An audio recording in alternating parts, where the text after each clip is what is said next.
Walang makapipigil ni John Bevere, ika-4 na kabanata.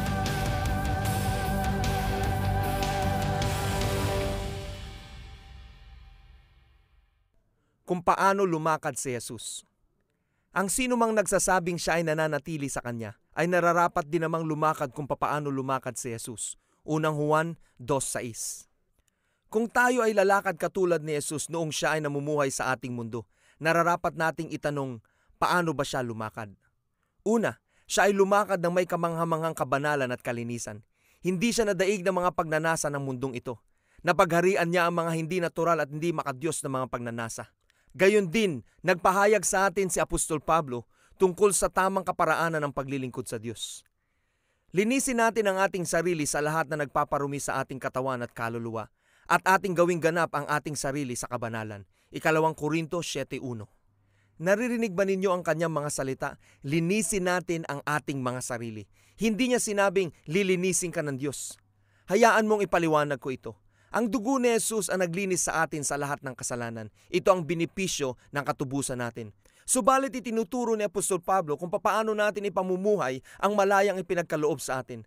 Sa makatwid, ito ay kung paano tayo inaasahang mamuhay at magdala ng ating sarili bilang mananampalataya. Ang tinutukoy niya dito ay tungkol sa panlabas na pagbabago bilang mga bunga ng ating katubusan mula sa Panginoon. Napansin ba ninyo ang salitang lahat sa talatang ito? Hindi lang natin dapat pakalinisin ang ating mga sarili mula sa ilang mga bahagi o kaya naman sa mga maraming bahagi sa ating katawan o kaluluwa, kundi sa lahat ng bahagi. Inaasahan tayong maglinis ng ating mga sarili ng ganap upang maging banal. Si Pedro ang nagpatibay ng mga ito sa kanyang mga sinulat. Magpakabanal kayo sa lahat ng inyong ginagawa, katulad ng Diyos na tumawag sa inyo ay banal. Unang Pedro 1:15. Kung ating siseryosohin ang pagtanggap ng mga salitang ito at hindi natin gagawing magaan tulad ng ginagawa ng ibang mangangaral, ito na ang karapat-dapat na paraan upang maglingkod sa Diyos at lumakad katulad ng banal na pamumuhay ng ating Panginoong Hesus. Ngunit paano kaya natin gagawin ito? Sa pamamagitan ng biyaya ng Diyos. Hayaan niyong isalarawan ko ito. Noong ako ay nasa high school, ako ay isang mahusay na makasalanan. Anong ibig sabihin nito? Ang aking gawi ay magkasala at nagagawa ko ito ng mahusay. Noong ako ay teenager pa, tinanong ako at ang aking nakababatang kapatid na babae ng aming ama kung gusto naming sumama sa sinihan sa bayan upang manood ng pelikulang The Ten Commandments na pinangungunahan ng aktor na si Charleston Heston. Sa aming bayan na merong 3,000 tao, hindi nagpapalabas ang aming sinihan ng 15 pelikula ng sabay-sabay. Paisa-isa lamang ang kanilang pinapalabas. Wala pa kami noong Xbox o Wii, malaking flat screen TV o kaya ay iyong mga iba pang mga merong ngayon. Sinaunang small screen color TV lang. Kaya kapag merong nag-alok ng manlilibre sa akin sa sinihan, tinatanggap ko agad dahil gustong-gusto ko talaga. Nang nasa loob na kami ng sinihan at nanonood na ng palabas, bigla na lamang merong eksena kung saan bumuka ang lupa at kinain si Dathan kasama ang lahat ng kanyang kasamahan na lumaban kay Moises. Nilamon sila ng buhay, ng lupa at dumiretso sa impyerno. Bilang isang mahusay na makasalanan, nang nakita ko ito sa malaking screen, sobra akong nagsisi. Binalikan ko ang mga ginawa kong mga masama at mahahalay. Humingi ng tawad sa Diyos at nangako na hindi ko nauulitin ang mga iyon. Lumabas ako sa sinihan na iyon bilang isang kabataang nabago. Subalit tumagal lamang iyon ng 1 linggo. Pagkatapos, bumalik agad ako sa aking mga masasamang gawain. Bakit? Ako ay nagsisi subalit hindi ko natanggap ang biyaya. Makalipas ang ilang taon, na ako ay tumungtong sa kolehiyo, ibinahagi sa akin ng isa kong kapatiran sa fraternity ang 4 spiritual laws na galing sa Campus Crusade. Pagkatapos basahin ang ika-4 na batas, tinanggap ko si Jesucristo bilang Panginoon at tagapagligtas. Sa oras na iyon, ako ay naging anak ng Diyos. Subalit ang totoo, namumuhay pa rin ako sa makasalanang paraan tulad ng dati bago ko siya tanggapin. Ito ay dahil sa kakulangan ng katuruan at kaalaman tungkol sa Biblia, sapagat di ko alam ang kapangyarihang nakalaan para sa akin. Lumipas ang ilang taon, ang mga talatang ito, na maraming beses ko nang nabasa, ay parang tumalon mula sa pahina ng aklat. Sikapin mong ipagpatuloy ang kabanalan dahil kung wala nito ay walang makakakita sa Panginoon. Hebreo 12:14. Ang mga salitang ito ay naging mabigat sa aking puso. Ang nasabi ko ay, gusto kong makita ang Panginoon kaya kailangan kong mamuhay ng may kabanalan. Sa kasamaang palad, hindi ko rin ito naiintindihan ng tama kaya naging legalista ako. Madalas kong masaktan ng mga tao sa aking paligid dahil sa aking pagiging legalista. Sinasabihan ko silang magpakabanal, subalit hindi ko naman sila mapalakas upang magawa nila ito. Binabase ko pa rin ang banal na pamumuhay sa abilidad ng tao at willpower, hindi sa kakayanan na bigay ng Diyos. Dahil dito, naaasiwa sa akin ang aking asawa, mga kaibigan at lahat ng naging malapit sa akin. Makalipas ang ilang panahon, nangusap ang Panginoon sa akin habang ako ay nananalangin. Anak, ang kabanalan ay hindi gawain ng laman. Ito ay galing sa aking biyaya. Dito na nagsimula. Ito ang wala sa akin noon. Naunawaan ko na ngayon na ang biyaya ng Diyos ay ang kapangyarihan niya na nasa aking buhay at ito ang nagbibigay sa akin ng kakayanan na gawin ang mga bagay na hindi ko magawa sa aking sariling kakayanan. Ito ang maglilinis sa akin mula sa lahat na nagpaparumi sa aking katawan o kaluluwa upang ako ay maging ganap na banal. Ito ang katanggap-tanggap na paraan upang tayo ay makapaglingkod sa Diyos. Ito ang dahilan kung bakit nasabi ng manunulat ng Hebreo na naway magkaroon tayo ng biyaya upang makapaglingkod sa Diyos sa paraang kalugod-lugod sa Kanya. Hebreo 12:28. Ang biyaya ng Diyos ang nagbibigay kapangyarihan sa atin upang maglingkod sa Kanya ng katanggap-tanggap. Ito ang nagbibigay sa atin ng kakayanan upang madalisay ang ating mga sarili sa mga bagay na hindi natin kayang gawin sa ating mga sarili. Ayon sa pambansang survey na aming isinagawa, maaari naming sabihin na 98% ng mga Amerikano sa Amerika ang sinusubukang mamuhay ng makadiyos sa kanilang sariling abilidad. Mga 2% lamang ang nakakaalam na ang biyaya ng Diyos ang nagbibigay sa atin ng kapangyarihan at nangangahulugan na imposibleng ang 98% ay makabahagi sa kapangyarihang ito dahil hindi nila ito alam. Tinatanggap natin ito mula sa Diyos sa pamamagitan ng pananampalataya at hindi ka maaaring manampalataya sa isang bagay na hindi mo alam. Tulad ng sinabi ni Pablo, paano mananampalataya ang mga tao kung hindi nila alam ang mensahe? Roma 10:14. Tayo ay makikinabang lamang mula sa kung ano ang alam nating meron tayo. Balikan natin ang halimbawa sa Africa. Kung hindi alam ng tribo ang pinakalayunin ng Land Rover bilang sasakyan, hindi nila ito mapapaandar. Sila ay mananatiling nagtatatalon sa tuwa dahil sa AC, heater, radio at CD player, subalit hindi nila mapapaandar ang sasakyan. Minsan, may nabili akong magandang kamera. Binuksan ko ang lalagyan at inilabas ko ito at agad ginamit tulad ng ibang mga dati kong kamera. Kinuhaan ko ng litrato ang mga gusto kong imahe. Sa palagay ko, ito ang ginagawa ng marami kapag bumibili sila ng kamera. Pagkalipas ng maraming taon, isang araw, ako ay nagtaka kung papaano nakakakuha ang aking kaibigan ng mga magagandang kuha ng gabi, landscape, action, at mga close-up na larawan pa. Nagtanong ako at nalaman ko na ang aking kamera ay meron palang lahat ng kapabilidad tulad ng kamera ng aking kaibigan. Kinuha ko ang manual ng kamera at natutunan kong gamitin lahat ng kakayanang meron ito. Dahil dito mas higit na gumanda ang mga litratong kuha ko ngayon kaysa noong una. Naging ignorante ako sa mga bagay na meron na ako, kaya hindi ko agad masayang nagamit ang mga benepisyo nito. Gayon din naman sa buhay ng kapuspalad na 98%. Hindi pa nila naunawaan ng manual ng buhay, ang Biblia, upang matuklasan kung anong ibinigay sa kanilang biyaya. Sila ay gumagaya lamang sa nakita nilang ginagawa at itinuturo ng mas nakararami. Hindi nila batid ang potensyal na meron sila. Ano ang mangyayari kung susubukan nating mamuhay ng banal at malinis sa pamamagitan ng ating sariling abilidad? Isa sa dalawang bagay, maaari tayong maging legalistang ipokrito, salungat ang sinasabi ng bibig sa totoong ginagawa, o tayo magpapatuloy sa makasalanang pamumuhay na maigpit ang kapit sa hindi makabibliang katuruan na ang biyaya ang magtatakip sa lahat ng kasalanan na pinili kong ipagpatuloy gawin. Kaya ang tingin natin sa ang mamuhay tulad ni Jesus ay isang magandang layunin na hindi posibleng mangyari. Mula sa kaisipang ito, ang ibang mananampalataya at tagapagturo ay nakaimbento ng isang maling doktrina. Sa pagtubos ni Jesucristo sa atin, tayo ay ginawang mga anak ng Diyos. Gayunman tayo ay makasalanan pa rin dahil tayo ay tao lamang. Nakagapos tayo sa maling akala na ang makasalanang gawi at mahalin na pag-uugali ng isang mananampalataya ay maaaring magpatuloy sa pagatbayad na at pinatawad na. Naghahatid ito ng huwad na kapayapaan. Subalit hindi ito ang itinuturo ng Ebanghelyo sa bagong tipan. Ang mabuting balita ay hindi lamang binayaran ni Jesus ang halaga upang makalaya tayo sa parusa ng kasalanan, kundi tinubos din niya tayo upang tayo ay makalaya sa kapangyarihan ng kasalanan. Ito ay maliwanag sa mga salita ni Pablo. Subalit hindi na dapat paghariin sa inyo ang kasalanan dahil kayo ay wala na sa ilalim ng kautusan kundi sa ilalim ng biyaya. Roma 6:14.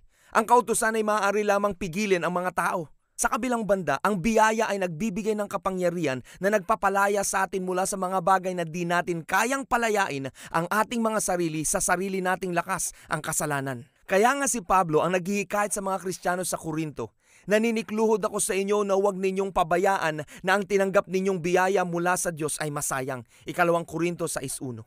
Hindi itinuturo ni Pablo ang pag-aaksaya ng biyaya na itinuturo sa mga marami nating simbahan sa kanluran. Ang uri ng biyayang iyon ay ganito ang sinasabi: "Alam ko na ako ay hindi nabubuhay tulad ng nararapat, subalit ayos lang dahil ako naman ay ligtas na at nasa ilalim ng biyaya ng Diyos." Sa maraming pagkakataon, mas lalo pang lumayo sa katotohanan ng mga mananampalatayang ganito ang iniisip. Maaari kong magawa ang gusto ko dahil ang kaligtasan ko naman ay hindi batay sa aking gawa kundi sa tinapos na ginawa ni Jesus para sa akin. Ako ay nasa ilalim ng kanyang biyaya. Kaya ngayon ay halos walang desisyon sa sarili na magkaroon ng makadiyos na pamumuhay. Maaari ba nating aksayay ng biyayang ito? Sa katunayan ay hindi. Ang kaisipang ito ay malaking pagkakamali at hindi ayon sa layunin at kapangyarihan ng biyaya ng Diyos. Gayunpaman, kapag naunawaan natin na ang biyaya ng Diyos ay ang kanyang kapangyarihan na sumasa atin at nagbibigay sa atin ng kakayanan upang magawa ang mga bagay na hindi natin magagawa sa sarili nating lakas, maglilinis sa atin sa lahat ng mga bagay na nagpaparumi sa ating katawan at kaluluwa upang ganap tayong maging banal. Mauunawaan na natin kung paano natin ito masasayang. Ngayon, nagpasya kaming balikan ang maliit na tribo sa Africa pagkatapos ng 10 taon. Pupuntahan namin ang lugar na kung saan nadala ang Land Rover. Subalit nakapagtataka na ang sasakyan ay nakaparada pa rin sa parehong lugar. Marumi at puro alikabok ang sasakyan at tinubuan na ng damo ang paligid. Pinilit naming buksan ang pintuan, siniyasat ang mga instrumento at nadiskubre namin na pareho pa rin ang nabasa naming odometer simula nung idiniliver ito 1 dekada na ang nakalipas. Hindi ba natin sasabihin sa bawat isa na sinayang nila ang regalong ibinigay natin sa kanila 10 taon na ang nakaraan? Ang tribong ito ay maaaring gumawa ng mga awitin ng pasasalamat tungkol sa libreng regalo na Land Rover o nagpahayag ng masisiding mensahe sa bawat isa tungkol dito. Maaaring nagtalunan pa sila sa tuwa papasok sa loob ng sasakyan kapag may ulan at sumulat ng mga awitin at nagturo ng mga mensahe tungkol sa kabutihang dala ng sasakyang ito. Subalit nananatili ang katotohanan na hindi nila ito pinaandar, sinayang nila ang regalo. Kaya nga, hindi nais ni Pablo na ikaw at ako ay hindi makatanggap ng pangunahing pagpapala at benepisyo mula sa kamangamanghang biyaya ng Diyos. Namamanik ako sa inyo kayong nakatanggap ng biyaya ng Diyos na huwag ninyo itong sayangin. Kaya nga, linisin natin ang ating sarili sa lahat ng magpaparumi sa ating katawan o kaluluwa at tayo ay ganap na maging banal. 2 Korinto 6:1 at 7:1. May mas liliwanag pa ba sa mga salitang ito? Ang tanong ko ay Pinoon ganito, ni Jesus, bakit hindi ito pangangailangan ng mga naituro at tao? nabigyan ng higit na pagpapahalaga Sa mga nakaraang at pagpapaliwanag pahina, sa nakita ating mga natin simbahan? ang utos na nakasaad sa Biblia. Sino man ang nagsasabi na siya ay nasa Panginoon ay dapat lamang na lumakad kung papaano si Jesus ay lumakad. Unang Juan 2:6. Pansinin natin ang salitang dapat. Katulad ng ating napansin sa una, ang talatang ito ay hindi mungkahi kundi utos. Inaasahan ng Diyos na tayo ay lumakad kung paano si Jesus ay lumakad. Kaya tayo ay magtanong pa, paano pa ba lumakad si Jesus? Maliwanag na sinasabi ng Ebanghelyo na si Jesus ay tumugon sa mga pangangailangan ng mga tao. Pinagaling niya, nilinis ang mga may karamdaman, pinalaya ang mga nakagapos, binuksan ang mga bulag na mata at mga binging tenga, nakapagsalita ang mga pipi at nakalakad ang mga lumpo, nagparami ng mga pagkain upang pakainin ang mga nagugutom at maging ang mga patay ay kanyang binuhay. Kaya nga tayo ay kanyang inatasan, kung paano ang Ama ay nagsugo sa akin, kayo ay aking sinusugo. Juan 20:21. Paano natin gagawin ang mga bagay na ito? Sa pamamagitan ng libreng kaloob na biyaya ng Diyos. Ang Biblia ay nagtala ng tungkol sa unang simbahan. At sa dakilang kapangyarihan ng mga apostol ay nagpatotoo ng tungkol sa pagkabuhay na muli ng ating Panginoong Hesus. At ang dakilang biyaya ay nasa kanilang lahat. Mga Gawa 4:33. Bakit kaya pinagsama ng Diyos ang dakilang kapangyarihan sa dakilang biyaya? Dahil ang biyaya ay ang kapangyarihan ng Diyos. Maaring iniisip mo, Diyan, ang mga ito ay pahayag tungkol sa mga apostol at ako naman ay hindi apostol o pastor. Kaya naman hayaan mong sabihin ko sa iyo ang tungkol sa isang ordinaryong tao. Ang simbahan ng Jerusalem ay may restaurant at isa sa mga lalaking nagsisilbi sa lamesa ay si Esteban.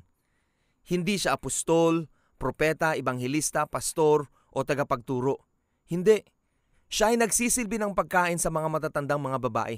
Subalit ang Biblia ang nagsabi, Si Esteban ay isang lalaking puno ng biyaya ng Diyos, gumagawa ng mga dakilang milagro at palatandaan mula sa mga tao.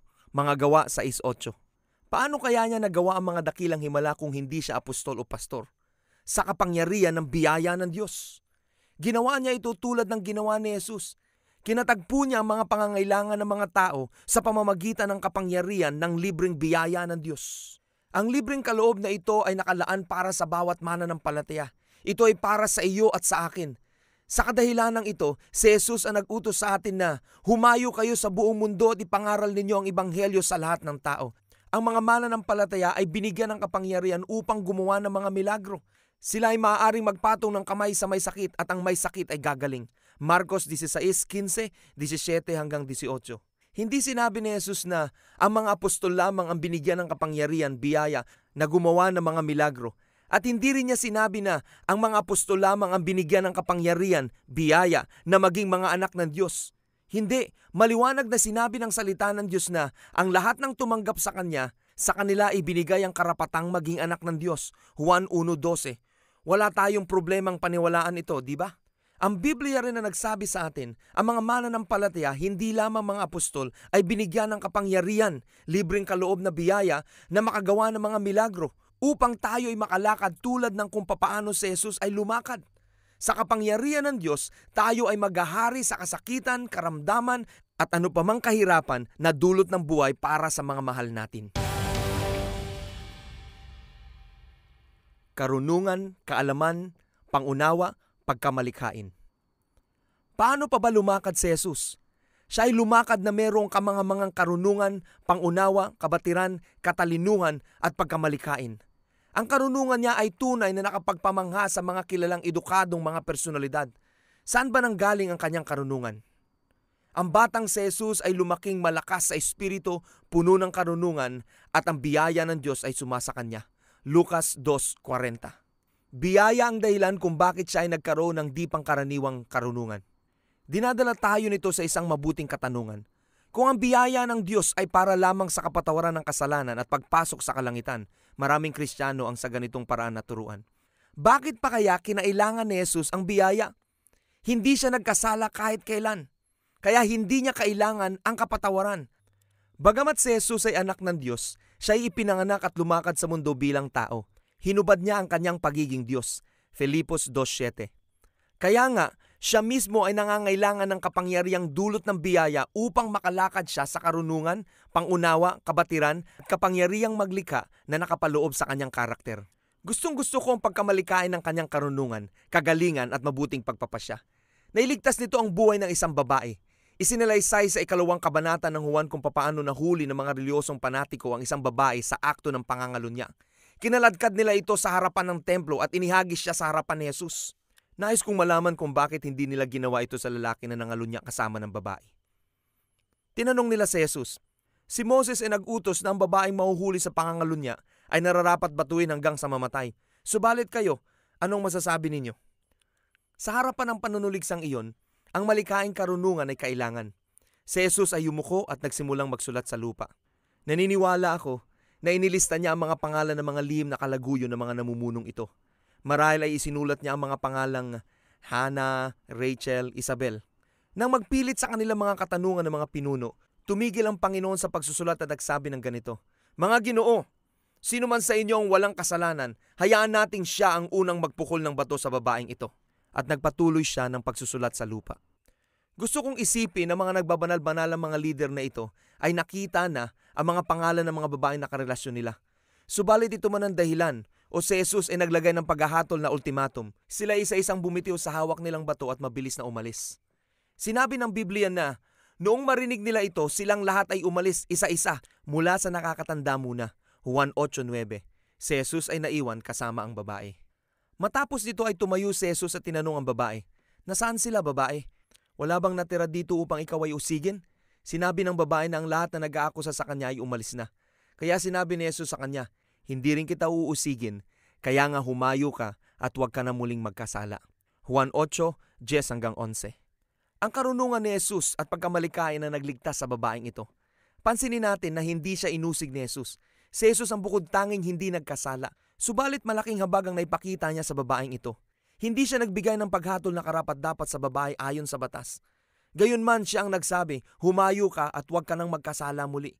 Biyaya ang nagsalita, sapagkat ang biyaya ay nagbibigay ng di nararapat para sa atin, samantalang ang awa ay ibinibigay ang nararapat para sa atin. Hindi isinumpa ng habag ang babae, subalit ang biyaya ng Diyos ang nagbigay sa kanya ng kapangyarihan upang hindi na mahulog muli sa nakamamatay na bitag ng pangangalo niya. Ang biyaya ng Diyos na naka-Yesus ang nagbigay sa kanya ng karunungan upang palayain ang babae mula sa paghatol ng mga reliyosong panatiko. Ito din ang nagbigay sa babae ng lakas upang makalaya sa pangangalo niya. O anong kapangyarihan meron ng biyaya? Sa isa pang sitwasyon, si Jesus ay malapit na sa baybaying dagat ng Galilea, kung saan may profesional na kumpanya sa pangingisda ang kasalukuyang may malaking problema. Ang kumpanya ay wala ni isang huling isda sa buong araw. Papaano kung may-ari ka ng isang malaking tindahan at wala itong benta sa buong maghapon? Yan ay maituturing na pinakamasamang araw mo. Subalit isang salita lamang ng malikaing karunungan mula kay Jesus at naging pinakamatagumpay na araw iyon ng kanilang negosyo. Si Jesus ay hindi mangingisda, siya ay karpintero, subalit siya ay may biyaya, kamangamangang karunungan at kapangyarihan. Sa ibang sitwasyon naman, alam ni Jesus kung saan maghahanap ng asno dahil sa biyaya ng karunungan. Hindi niya kailangan saliksikin ng Craigslist o eBay. Alam niya kung paano magbayad ng buwis kahit hindi siya pumunta sa H&R Block. Sinabi niya kay Pedro na manghuli ng isda at kapag binuksan niya ang bibig ng isda, makikita niya ang barya para sa eksaktong halaga. Ito ang nangyari ng mahayag ang biyaya. Ang kaalaman ni Jesus ay kamangha-mangha. Alam niya na may demonyong kumikilos sa kanya mga manggagawa bago pa man naipahayag ang kasamaan ni Satanas sa katauhan ni Judas. Alam niya na si Nathaniel ay isang tao na walang pandaraya bago pa man sila magkita. Baguhin ang lipunan. Sa pinakabuod, ang biyaya ng Diyos sa buhay ni Jesus ang nagbigay sa kanya ng kakayanan upang baguhin ang pamayanan na kinabibilangan niya. Siya ay pumunta sa kasalan sa Kana. Ang mga kasalan ay hindi maliit na okasyon. Buong bayan ay kasali. Ang partikular na kasalang ito ay magiging kabiguan dahil ang punong abala ay naubusan na ng alak maaga pa lamang. Naisip ba ninyo ang kahihiyang maidudulot nito sa dalawang pamilya sa darating na mga taon? Subalit isang engkwentro lamang sa biyaya ng Diyos kay Jesus at ang kasalan ay naiangat sa bagong antas ng kataasan ng uri. Sa isang komunidad na ang tawag ay Nain, magbibigay ang gobyerno ng tulong sa isang babaeng balo na namatayan ng kaisa-isa niyang anak na lalaki. Sa buong buhay niya, ang gobyerno ang nagbibigay sa kanya ng pagkain, damit at tirahan mula sa pera ng mga nagbayad ng buwis. Subalit sa isang engkwentro sa biyaya ng Diyos sa pamamagitan ni Jesus, nabuhay ang kanyang anak at hindi na kinakailangan ng gobyernong bigyan siya ng suporta. Ang kanyang dignidad ay naibalik at ang kanyang angkan ay nagpatuloy. Lucas 7:11-15. Sa isang bayan, si Jesus ay nakipagtagpo sa pinuno ng isang organisadong sindikato. Pinag-uusapan natin dito ang ngayon itinuturing na pinakapinuno ng sindikato. Isang engkwentro lang sa biyaya ng Diyos sa pamamagitan ni Jesus. Si Zaccheo ay nangako na gagawin niyang ligtas at higit na maunlad na lugar para tirahan ng kanilang bayan. Ang mga tao ay hindi nalulukohin ng taong naniningil ng buwis. At hindi lang iyon, si Zaccheo mismo ang nangako na ibibigay ko ang kalahati ng aking mga ari-arian sa mahihirap. Ang mga taong umaasa sa bayan ay makikinabang. At ito pa, ibabalik niya ang 400% ng kanyang ninakaw. Tiyak pasisiglahin nito ang ekonomiya ng kanilang riyon. Lucas 19:1-8. Isang engkwentro lamang sa biyaya ng Diyos ang nakagawa ng lahat ng ito. Sa isa pang pangyayari, isang binatang may kakulangan sa pag-iisip o ganap na wala sa sarili ang nakitang naghihirap mag-isa. Wala silang ospital para sa mga baliw noon, subalit kailangan pa rin maghirap ang gobyerno na mag-alaga sa kanya. Kailangan nilang gamitin ang pera na nasingil mula sa buwis upang masiguradong siya ay mapapakain, mabibihisan at mapuprotektahan. Kailangan din ng maraming damit dahil sinisira lagi ng binata ang kanyang mga damit. Subalit isang engkwentro sa biyaya ng Diyos sa pamamagitan ni Jesus, ang dating baliw ay gumaling. Hindi na siya kailangan pang alagaan at proteksyonan at ang mga pondo mula sa buwis sa halip na gamitin sa kanya ay makakatulong na paglingkuran ang komunidad. At ngayon ang 10 bayan ng rehiyon ng Decapolis ay makakarinig na tungkol sa kaharian ng Diyos sa pamamagitan ng taong ito na nakaengkwentro ng biyaya ng Diyos. Marcos 5. Isaalang-alang lahat ang bingi, bulag, pipi, may karamdaman at iba pang may pisikal na kapansanan ng mga tao na hindi na kailangang problemahin ng gobyerno upang tustusan dahil sa biyaya ng Diyos kay Jesus. Hindi lang iyon, ang mga taong ito ay magiging mabungang mamamayan sa kanilang mga pamayanan. Maaari pa tayong magpatuloy. At higit pa sa naisulat sa mga ebanghelyo, dahil atin ding napansin ang isinulat ni Juan na hindi kayang ilaman ng maraming mga aklat ang lahat ng mga himalang ginawa ni Jesus sa 3 taon ng kanyang pagmiministeryo sa mga tao. Alalahanin natin ito. Ipinangako ni Jesus na ang lahat ng nananampalataya sa akin ay gagawin niya lahat ng aking ginawa at higit pa dito. Juan 14:12. Paano? Sa pamamagitan ng libre at di pinaghirapang kaloob na biyaya ng Diyos. Tayo ay magbabago ng ating sambayanan tulad ng kapamaraanan ni Jesus sa pamamagitan ng libreng biyaya ng Diyos. Ang paghahanap. Naniniwala akong ginawang pinakalayunin ng mga kapamahalaan at kapangyarihan ng kadiliman sa mundo na itago ang kalamang ito sa atin. Sila ay maginhawang nakakahinga sa 98% ng mga Kristiyano sa Amerika na ang tingin lamang sa biyaya ay libre at hindi pinaghirapang regalo at ang kapatawaran ng mga kasalanan habang nananatiling mangmang sa matinding kapangyarihang dulot nito. Ang ibig sabihin nito, 2% lamang ang tunay na banta sa kanilang mga kuta. Hindi natatakot ang kaaway sa ating pagkakaroon ng mga magagandang gusaling simbahan, mga aklat na nailatha, mga malalaking pagtitipon, mga programa sa telebisyon, o kaya naman mga satellite broadcasts hanggat ignorante tayo sa kamangamangang kapangyarihang nakalaan para sa atin. Ang ikinatatakot ng mga puwersa ng kadiliman ay ang madiskubre ng mga mananampalataya ang kapangyarihang malayang ipinagkaloob sa atin at pagkatapos ay ang matapang at malikaing kakayanan upang baguhin natin ang ating pamayanan tulad ni Jesus. Takot sila na gampanan natin ang paghahari sa buhay. Si Martin Luther ay nasa paghahanap, quest, ng kanyang ipako ang kanyang 95 Theses sa pintuan ng All Saints Church sa Wittenberg, Germany noong ika-31 ng Oktubre, 1517. Ito ang nagsimula ng pagbabago o Reformation. Ang simbahan ay nabagong simula noon.